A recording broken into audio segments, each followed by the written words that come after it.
il prenait des risques. C'est ce que dit Perico Légas.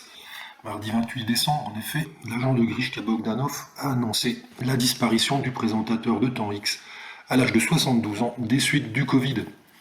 Selon les informations qui sont maintenant confirmées par l'avocat de Grishka, Grishka n'était pas vacciné, en effet.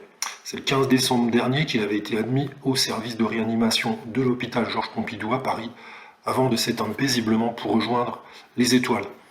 Un choix de ne pas se faire vacciner contre le virus qui a toujours été pleinement assumé par les deux frères, si l'on en croit Perico Légas. Invité du 24 heures Pujadas, le rédacteur en chef de Marianne a rendu un drôle d'hommage à Grishka.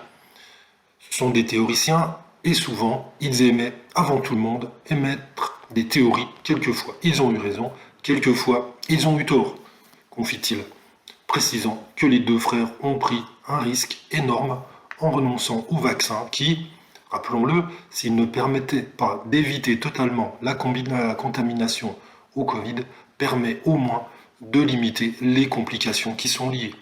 Il est mort conformément à son opinion, il a pris la responsabilité. Il savait bien qu'il y avait des morts chez les gens qui ne se vaccinaient pas. Peut-être qu'il a considéré que lui y échapperait, ou bien il voulait peut-être prouver que le vaccin n'était pas obligatoire, a-t-il précisé. Une bataille et un combat qui ont été perdus pour Grishka, qui a assumé jusqu'au bout ce que Perico Légas ignore, si cela était ses valeurs ou non.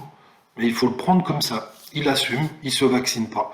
Il prend ses responsabilités politiques, a-t-il précisé, ajoutant que Grishka est peut-être mort pour ses idées. Et si Grishka est mort des suites du Covid, rappelons que son frère Igor, lui, qui ne serait également pas vacciné, selon une source proche, est actuellement hospitalisé pour les mêmes raisons que son jumeau.